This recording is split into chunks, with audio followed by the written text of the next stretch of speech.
Every year's a magical surprise. We go into the combine, eyes wide, hearts open, hope expounding, waiting for how will these rookies surprise us? Will it be they exceed expectations? Will it be, oh my God, I can't believe his hands are that small or his arms are that small? Or will it be, holy shit, who's that guy? And does that completely shake up my draft board? I think we kind of got all of the above this year, which is pretty great. As we talked about last week, Combine is in the books from last week. So we'll talk a little bit about that and some of the trades that have happened over the last week as we really get comfortable in the rollover league. So, of course, we've got the Eagles on here with me. RJ, thanks again for joining. Yeah, always a pleasure. And like the name of the episode says, I feel like the theme of the combine this year was, man, these guys are fast. Yeah, lots of 4.3s. I mean, that's from the quarterback position too. So, I mean, hey, he's got that going for him. But it's really fun to see the about face that happens as a result of this. Sort of the prevailing, feeling on the cat class was underwhelming. Trade the picks for 27 picks. This is not the class to invest in. Then a whole bunch of guys go out and run in the 4.3s, and now everyone's clamoring for a pick. I mean, like I said, this happens every year where people are like, "Oh, this class sucks," and then the combine happens, and then everyone starts falling all over themselves to get into the class. But really, in some of the positions I didn't see coming, I was pretty impressed. Running back, Mike Washington was the big riser, obviously there. Running a 4.35, I think it was. 4.33, sorry. Faster than Jeremiah Love, busting his draft capital all the way up there. And then from the wide receiver position, you had some of the speed demons you were expecting, but then here comes Jeff Caldwell at 4.31 at 6.5, and Bryce Lance at 4.34 at 6.3. And it's like, well, shit, we've got our speed demons, and then we've got the return of the guy who runs a 4.35 and a 6.3. Give me Kevin White back. I'm ready to be heard again.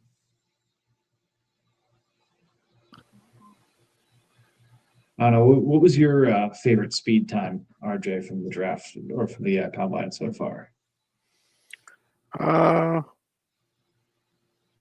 Favorite?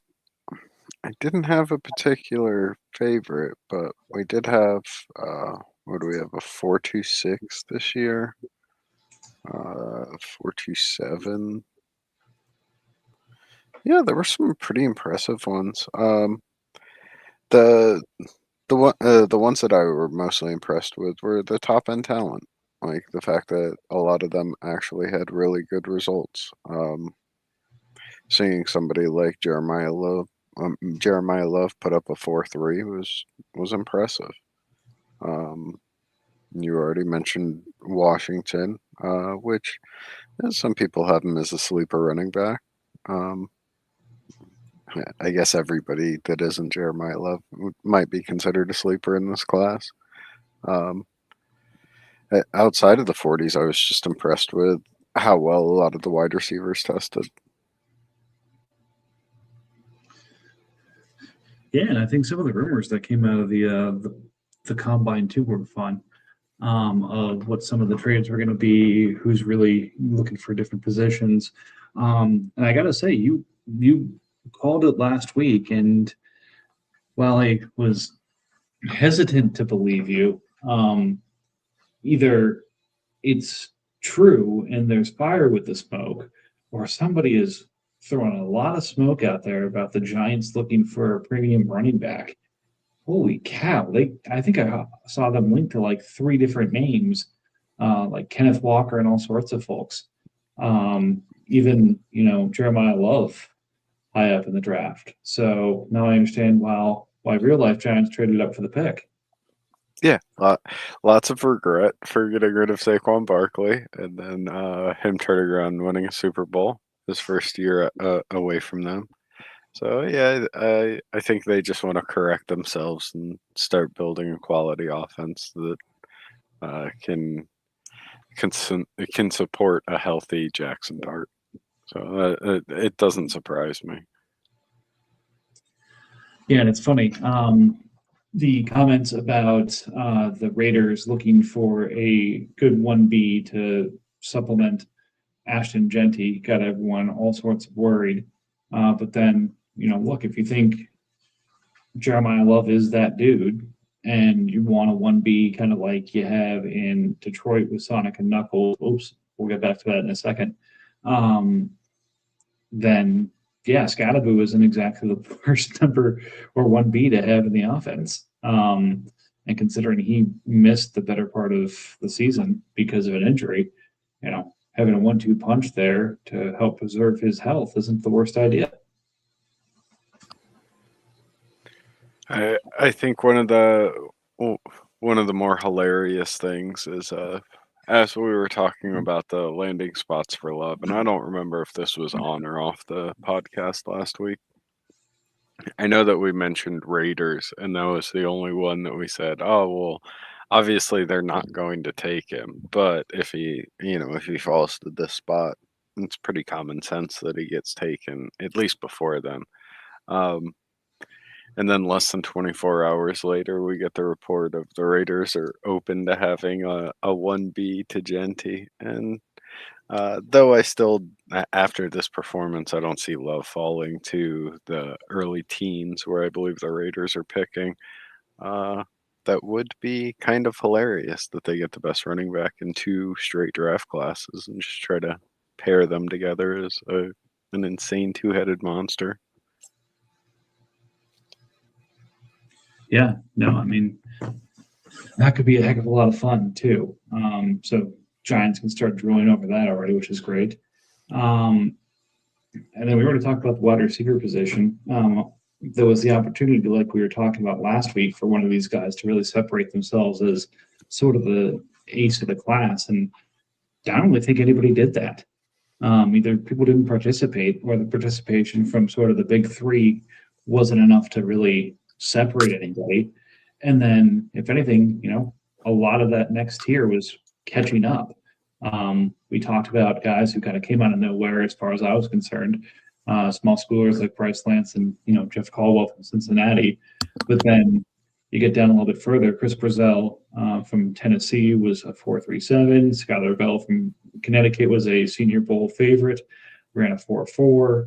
Chris Hilton from LSU, 4.41. Like, these guys, were in the thick of things and being talked about already, and then reinforced it. So, if anything, the big three didn't separate itself, but that number of receivers taken in the first round in our draft, I'm almost thinking we're in double digits now.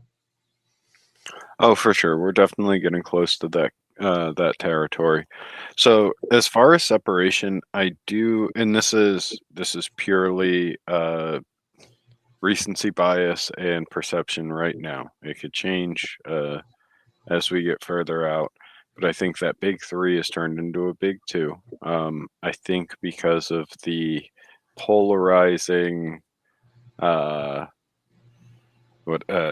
media and apparently the interviews for Makai Lemon. I don't know if he's in that top tier. So I would put, I guess you could say, Tate and Tyson in that tier 1, but I think Lemon is in I wouldn't even call it a tier 2. It's a tier 1.5 of about 5 to 7 names. I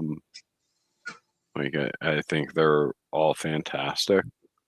So it will be interesting to see how everybody else sees them. But yeah, the idea of double-digit wide receivers doesn't sound too crazy to me. Yeah, I mean, especially in our draft. And then, running back gets deeper. And I'll say the one thing that just became apparent to me is, and you know what, we're in March 3rd. This is not exactly table talk here, but Sonny Styles is going to end up in the top 10 of our draft, isn't he? Yeah, there's a possibility. Like, He's a really interesting one. Because is he just a linebacker? Yeah. he's listed as a linebacker. The comp that they have on NFL.com to him is Fred Warner, which is I love when NFL.com gets lazy with its comps. It's just like, this is the best player at this position. Who's a really, really good Pro Bowler who we can comp him to? Oh, here we go. And it just doesn't necessarily even make sense with the comp. But that said, leaps and bounds physically, it seems like above everyone else at the linebacker position, and was already loved coming into it from his playmaking skills at Ohio State. Like, he's going to go in the first round, like Jack Campbell or someone like that did to a team that is going to get criticized for drafting an off-ball linebacker that high, and then everyone's going to fall in love with him on the fantasy community. And I'll forget I said this and make some kind of comment like, yeah, off-ball linebacker, what are these guys thinking? Because that's going to be the comment of the day. But he's going to go top 10 and like worst top 15 in our draft now. Oh, for sure. He's he's very likely to go top 5 in the actual NFL draft, and I think that will make a lot of people strongly consider him a lot earlier than they should in our draft. Man, top 5 in the NFL draft for a off-ball linebacker. Someone's going to lose their damn mind. And then, speaking of losing their damn mind, is there a pick that's too early for Jennings Dunker? The Iowa guard with, by God, the best mullet I've ever seen in my life. So a realistic answer, there are a lot of linemen that should be taken ahead of him. But because of the hair, he probably should go in the first round. He probably will just because of the hair, but yeah. It's fantastic. Not only is it just a class A mullet, it's a ginger mullet. It's a beautiful thing. Yeah, but he's going to be probably a day 2 or day 3 guy, based off his production, but his athleticism tested quite well, and the mullet, people are going to forget all about this. So yeah, fantastic player. So this is a very interesting one where most years he's probably just a second round offensive lineman. Really high upside, would end up being very productive. But the linemen in this class are insane. Are any of them going to be all pro? I don't know. But a lot of them will be top, the top half of their position within 2 years. I love it too, because I'm looking at some of the descriptions on these guys too. Because again, I watched some of the combine. I didn't get to watch as much as I wanted because I was on kids duty. But like Peter Woods scores a 79 in the next gen stats, grades out of a 6.36, will eventually be a plus starter. Who's he compared to in this? Christian Wilkins. Okay, arguably the most dominant defensive tackle in the NFL right now. May eventually be a plus starter. Like, come on. Like, is this like the opposite of when you've got to get your house appraised and then oh God, if he's better than the comp was, I'm going to get fired. So the thing I've got to do is run out to not just best case scenario, but almost the unfathomable case scenario for these things. Granted, he is looking pretty good. Yeah, as far as defensive, like interior defensive line, I think he's the only one that I'm any amount of high on. But even then, I wouldn't say that I'm overly positive towards him. Caleb Banks, maybe. But yeah, this is not the year for interior linemen, at least on the defensive side. Yeah, but Edge, I feel like got a whole lot closer too with Baines short arms, with the hate that Arvell Reese got, and despite the fact that you know the Jets couldn't stay awake for David Bailey's testing. Um, he had a pretty good but not amazing day. So I mean, it solidified the class, but it didn't really seem like again opportunity to separate somebody as probably the number two pick, and I don't know if that happened. Again, it's probably Bailey's to lose, but I don't know if it happened. Uh, as far as edge, like best edge, yeah, it's probably Bailey. Um, I don't know. Reese would Reese would be good if he was just a linebacker, at least as far as the athleticism side. Um, he's kind of underwhelming as an edge, but we'll see how successful he is. He's a fantastic football player, so I'm excited to see that. Ruben Bain, I don't know. I everything as far like all of this was expected. Like he's going to be one of those that just he'll go around the top 10 in the NFL, and we'll just wait and see how his production is. But I do think that because of everybody's average athletic performances, and it's crazy to say that all of those were average, um, it has definitely opened the door to where there's a handful of like edge rushers that you could argue are really good talents in this class. Yeah, and I've already found a couple of depth guys I've started falling in love with too. I'm not ready to out myself on some of them yet, but um, I know I'm going to be a problem. But look, Ruben Bain is getting compared to Quiddy Pay already, so I know I have to be in love with him at the very least. I like a lot of the guys that had insane production that just kind of didn't perform as far as athleticism. Mesidor is insane. Zion Young, I think, is an exceptional player. So there is definitely a second tier of edge rushers or defensive ends that I'm excited to see. Yep, for sure. And then secondary perform well. Obviously, not as big of a draw in our league, but um, again, Halsey and Caleb Downs look to be the class of the safety class.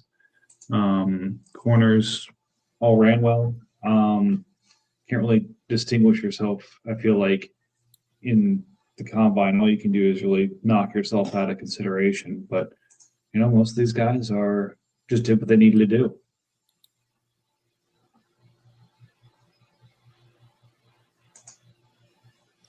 Yeah, the secondary is an interesting one. Safeties are good. Like I think there's a handful of good safeties. I don't like the cornerback class at all, and that's kind of crazy. Just to think about like the modern draft, there aren't like Mansour Delaney. I think he's the only one that I think is even an NFL prospect. Everybody else, kind of indifferent about them. I've looked at them, tried, but just not a good group. So I don't think it's something that a lot of us will be paying too much attention to, even in the later rounds of the draft. But who knows? Maybe these unspectacular corners will get picked on in the regular season. They'll be superstars as far as fantasy production.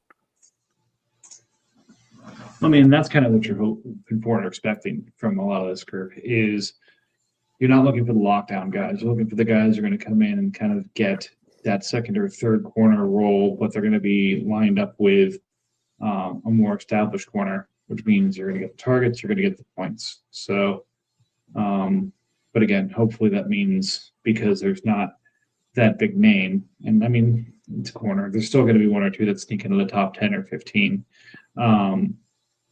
But maybe that means it'll restore some sanity to our draft class, but who knows? All right. I mean, that pretty well covers, I'd say, the combine. Anything else kind of from the rookies you want to touch on? I mean, we could hype up Kenyon Sadiq more. I gave you the opening to try and mention that when we were talking about fast players, and you didn't. So I figured you didn't want to. Figured you'd fallen in love with him, and you were going to trade up to 8 to get him. Oh no! So I have 6, but I think we just keep hyping him up so that somebody takes him ahead of me in the draft, just for amusement's sake. RJ, you weren't supposed to say the quiet part out loud. No, he is one of the most hyped players in this draft, and his combine just cemented that even more. So I do think that there is a possibility that somebody ahead of me, somebody in the top 5 of our draft, depending on landing spot in the NFL, will strongly consider him, and I do think that that's a good choice. At least right now, we still have to find out where he's going. If he ends up getting drafted by Arizona, that's probably a terrible landing spot. He'll definitely get beat out by Tip. Definitely by Tip. Yep. Get tipped out by Tip. All right, what do you say? Should we talk about real life trades before we talk about the trades we made? I mean, there were a couple NFL trades, right? At least one or two. So, I mean, the ones of note, like the David Montgomery trade was a big one. Getting traded from, I mean, aging guy, Sonic and Knuckles, but aging piece of the Detroit backfield gets traded initially for a 5th round pick. Then apparently someone came over the top saying, "No, I'll give you more." So then Detroit picks up an extra haul from the Texans. So the 5th becomes a 4th and a 7th. And what's his name? Juice Scruggs.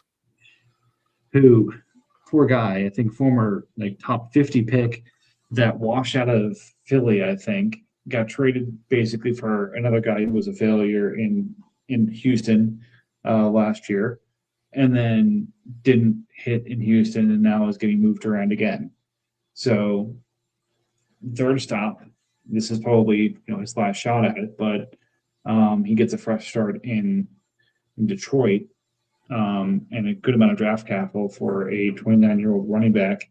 And I'll tell you what, Monty and Woody Marks is not a bad 1-2 punch. No, not at all.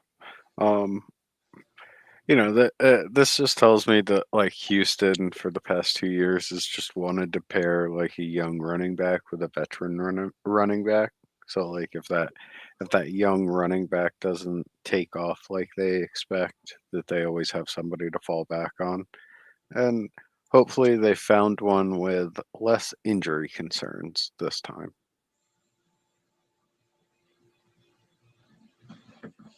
This is true. And again, clearly, I don't know if Mixon plays another NFL down, but obviously he's done in Houston at this point. I guess then other interesting trades. I won't say trades. I think the other really interesting parts were the tag decisions and then some of the cuts. Actually seeing Tyler getting cut from Arizona. I guess it was a foregone conclusion at this point, but I still felt like it was, something that wasn't necessarily a slam dunk just because of the cap implications, but he's now a free agent, which is nuts. Brees Hall getting tagged at the last minute. Alec Pierce getting able to hit free agency because Daniel Jones gets transition tagged for $37 million. I mean, it's just wild and crazy right now, man. Yeah, I think the recent tags are all good. I agree with Indy. Just tag Daniel Jones. You'll figure it out. If he is the guy that you want as the quarterback of the future. Brees Hall, another one, $14.2 million, and in the eyes of what is their cap, $302 million or something like that. I have no idea what it is right now, to be honest. Yeah, I might be wrong on that number, but the NFL cap is some insane number. So 14 million, that's perfectly fine. And hopefully they figure something else out. But from the perspective of just an upfront payment, like that's good. One other smaller trade that was kind of interesting is Jermaine Johnson and Tavondre Sweat being swapped. Yes, good memory. I forgot about that. So Tennessee has been in dire need of like decent edge rushers. So hopefully Johnson can actually live up to his draft type. And then Sweat, he was pretty decent in Tennessee, and I just think this is a spot where he'll have more opportunities. So definitely trying to replace Quinn Williams per se, maybe a cheaper option there. So that'll be interesting because he's one of the other. I don't know. There's a million of them, but like really good young interior linemen that are more pass rush oriented, and I think he's fantastic. Yeah, I think again that was a win-win. Sweat wasn't exactly the right fit with the law system. Johnson obviously was a guy he coveted and helped develop in New York, so I think that makes a lot of sense. And like you said, has the skill set to fill in for Quinn Williams. And again, the jet system coming from Detroit really is anchored by some of those bigger but penetrating defensive tackles. And Sweat can play that role pretty well. So it's nice when you can kind of get the one-for-one player like that. Yeah.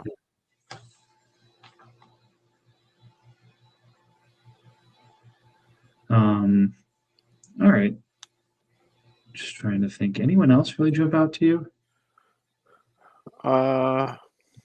No. I mean,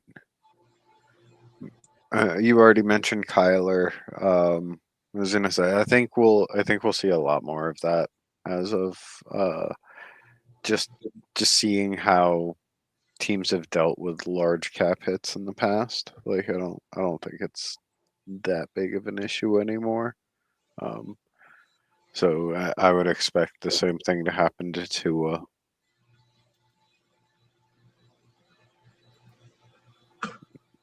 Yeah. Just anybody else that fails after their first contract extension. Yep. All right. Enough of the real life NFL. Should we get to the fake NFL now? Yeah. I mean, that's what everybody listens for, right? To hear us act like we know things about this league. I mean, RJ, not to freak you out here. We have 3 active listeners right now. Oh, that's crazy. I know. We haven't put them to sleep. Or maybe we have put them to sleep. That's probably why they're still on here. We were so boring for the first half hour that they fell asleep and they didn't actually log off then. Excellent.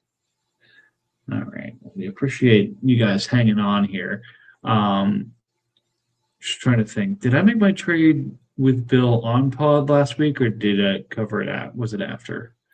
Um, I think it was no, yeah, that got accepted during the pod. okay. So I will start with the triumvirate of Saints acceptances and moves uh, that really kicked things off of the week. Saints three trades getting accepted in short succession. Kobe Wooden and 422 for Osa. I always struggle with his name. D tackle from Dallas.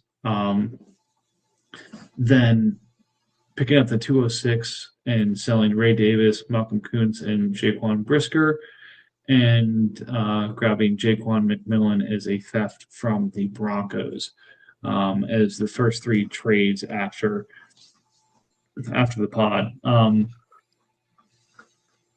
Moves things around, moves off some defensive talent that Buccaneers gets to add some depth.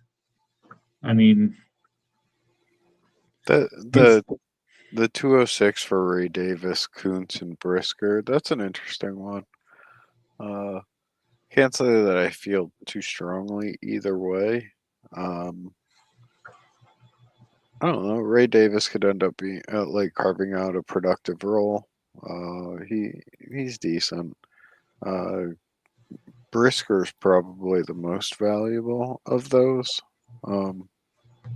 Yeah, good player, not really a desirable position, but if Malcolm Kuntz returns to 2023 form for, I believe he's a free agent, so whoever he plays for next, this will be a fantastic win for Bucks.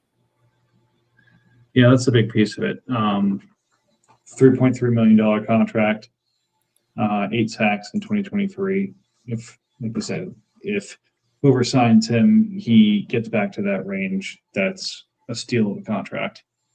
Yep, catastrophic injury in 2024. His first year back, nobody's ever really healthy. Still gets 4 sacks, so let's see what happens this year. I mean, Saints is just really loving that top, I call it 40 range right now. I think he got 216 or 217 for DK last week. He's grabbing the 206 for Brisker and these guys this week. Just kind of stacking it up here. All right. Well, we've got the triple dip for the Saints, followed by a double dip for the Giants.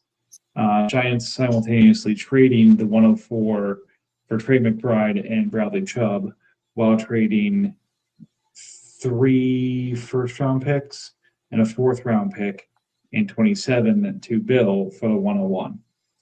So basically 104 and 3 firsts in 27 and a 4th for 101 Trey McBride and Bradley Chubb. Classic Giants trade. Yeah. I don't know. That's interesting. I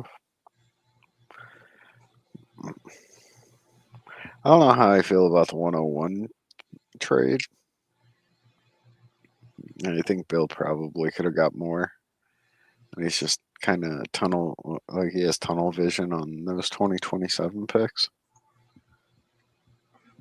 But yeah, it's one of those weird years where the best players are running back, so it feels wrong to start your rebuild on it.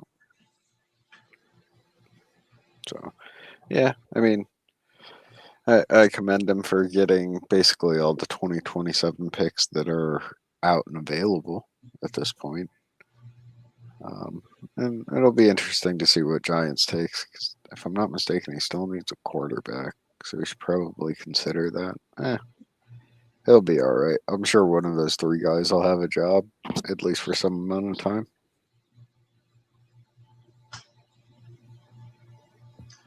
Yeah, I mean, I always feel like tight ends, there's kind of a flavor of the month. McBride looks like he might have the staying power because of his performance the last 2 years, but 104 for a tight end always feels way too rich. And I don't really think much of Bradley Chubb right now.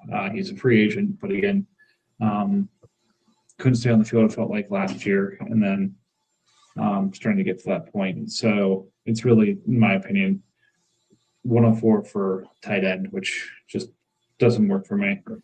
And then through first and a fourth for the 101.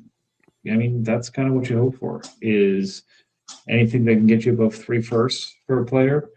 You really have to be enthralled with them, or it has to be one of like 2 or 3 players in the league to not slam yes on that.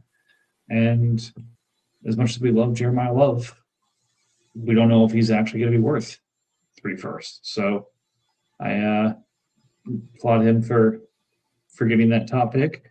And Bill continues to add to his war chest. I think he's up to 14 first in 2027 now.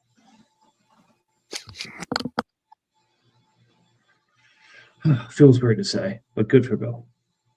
And good for Giants, because 2 Giants trades in a row here, and they're both very, very Giants trades.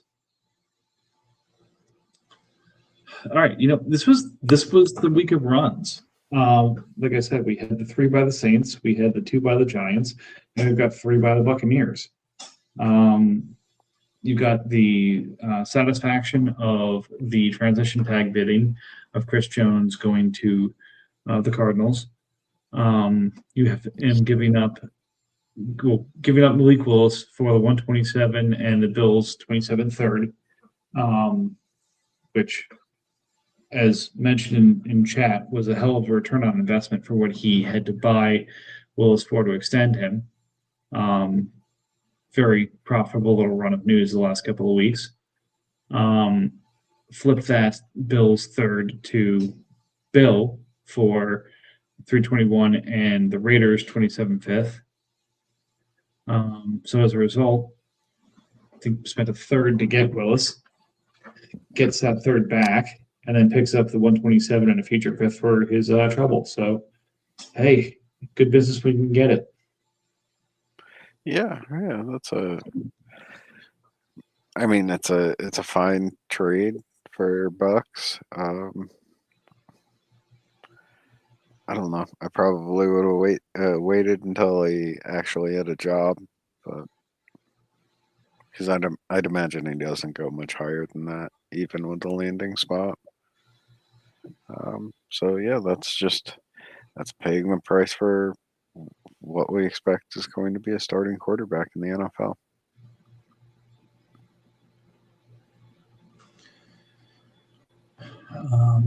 Yeah, I mean, and there's a lot of conversation about it. Like, he doesn't have that job yet, but I don't know. If the combine chatter is anything to believe, there's 3 or 4 teams already bidding pretty rapidly for his services. Yeah, I mean, we know there's only going to be one rookie coming in and starting, most likely. So free agency is basically going to dictate who starts in Miami, Arizona. I'm sure there's a couple other places that I'm not thinking of. Maybe Pittsburgh. So yeah, that'll be interesting. Well, there's one place that doesn't need to worry about quarterback because of their moves today, and that's the Colts transition tagging Daniel Jones, and that was enough for Giants to say, "Hey, we've missed you in New York. Come on back." So Pats moving Daniel Jones, Anthony Richardson, Rashad Bateman, and Jalen Phillips to the Giants for Joe Milton, Michael Mayer, Jalen Carter, the 130, and his 27 second back. Seemed pretty, I'll call it, level trade there. I mean, I'd say Milton probably has better prospects long term than Richardson. Carter probably has more value. I'd say equivalent value with Phelps being a free agent, but probably on that same tier. And then 130 in a second for Daniel Jones at this point seems more than fair. So I think that's probably more than he gave up to, or less than he gave up to get him in the first place. And picks up Michael Mayer as a piece there. And from what Kubiak did in Seattle, there's an indication that he's probably going to be very involved in the passing game in Vegas still. So the constant moving around of pieces here between the two teams, and especially as it pertains to Pats, is always a fun one. Yeah. I think this is fine as far as value.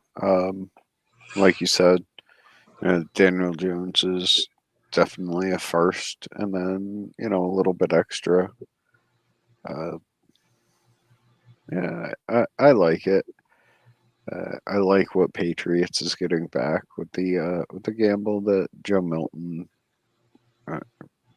goes up in value in some capacity. I'm sure Mayer will retain some bit of his value. Jalen Carter's definitely going to be more valuable in the future. Just have to see it first. Yeah, I think that's perfectly fine for. I don't know what did Patriots pay for Daniel Jones last year? Like a second round pick. It was a first. He got him from me. I just forget which first it was. It was one of those where I felt like he was definitely worth that. Right, but yeah, for holding on to him, I think that's a fine return. Yeah. Then last two trades, again, I like both of these a lot for both sides. Titans moving 205 and the 223 to move up to 126 and 431. Browns adding some to the 2 second-round picks and maneuvering well. I think we'll be pretty happy with that value in a couple of weeks. And then the Titans has positioned himself to pick as many first-round players as he can this year as he rebuilds. So, if he wants to get into that top 25 or so, by all means. And then the late round pick's not a bad thing, especially as he needs to round out a lot of the roster. So those picks are going to be very helpful as you're grabbing D tackles and safeties and corners and things like that. So it's good to have that balance, and I think both got it here. Yep, I agree. Everybody is talking down on this draft class, or was. So I see nothing wrong with doubling down on this and hoping for the best. You have to take some gambles when you're at the bottom of the standings. I definitely feel the same way. Yep, and then last but not least, Buccaneers is out buying his team back. 127 and 129 to the Panthers for Trey Benson and Nick Bonito. A lot of rumors around what's going to happen with Benson. Are they going to give him a chance to really earn that position still, or did he lose his job because of injury? We shall see, but Panthers gets out at a decent return, and then also picks up Nick Bonito on the expensive side, but 2 straight seasons of 13 plus sacks. He's looking like one of those guys who's going to do it year in, year out. So this may look like a complete steal in a couple of months if he's on track to do it for a 3rd straight year. Yep, I think I think ultimately we'll know how this trade works out after the draft. Like if Arizona does something like takes Love, I believe they're 4th, right, in the draft, something early like that. I think they're 3. 3, yeah. So if they take Love, then you just paid 2 late firsts for double-digit sacks, or what you're hoping is double-digit sacks. If you paid 2 late firsts for a young, productive edge rusher and a young running back with an opportunity to start, I think that's fantastic value. So, but yeah, this is definitely one of those, similar to what Bucks just did with Malik Willis. Buy now, hopefully holds on to it. Maybe he ends up flipping Trey Benson for a profit in 3 months. Yeah, absolutely. I mean, at the end of the day, it's the right price. Benson is the wild card here. But again, he could go to 0 and he still got the value insulated. He could blow up and, get to 2 firsts in the hands of Panthers, and he's going to do things that are pretty fun with them, especially in a class where the 20s just got a whole lot more interesting. That's between the receivers, the linemen, and a couple of these running backs who are going to fall. You could see him being pretty happy with what he gets with both of those picks. Yeah, this is a good trade based on timing for both parties, because Panthers gets 2 late first round picks, and he hopes that he can live the dream and take the next Jared Verse again. And Bucks gets to buy 2 players with one we know is basically going to be worth those 2 late firsts at around trade deadline, just due to consistency at defensive end. So yeah, I think it's fantastic for everybody. Fantastic for everyone. Just like listening to this podcast is fantastic for everyone. So unfortunately, one of our 3 listeners woke up and logged off and went to bed. But we do appreciate the 2 that stuck it out. Again, we've got kind of a short one here, and I think that's fine. The last couple have been on the longer side. So I think we'll just kind of get into the fun part here and see, now that we've got a little bit more information about this class, if some more post-pod magic can be done. So again, thank you, RJ, for making the time and joining. And, we've got new information about rookies. We've got free agency about to break into full swing here, and a lot of overreaction to be had here. So I'm excited. You're excited. Let's, make some magic happen.